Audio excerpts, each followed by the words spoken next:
Nyame nawang sing, pura kayangan kedatuan raksasidi sile tunggil tongos melukat ane viral di Bali. Liu anaknya melukat keme. Ditu ada pitulas pengelukatan.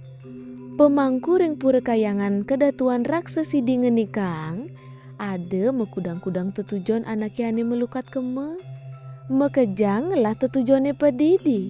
Cara nunas apang manjodo, nunas apang enggal ngelapi anak utawi sentane.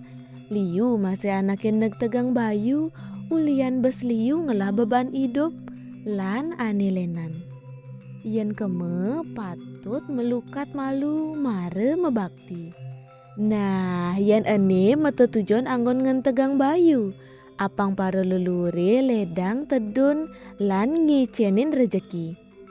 Yen ngelah pekeweh lan rasa sebet, dadi dini mesadu. Ingetang nyame, suwet melukat lan mebakti, edeng utang lu ngawak-ngawak ditu.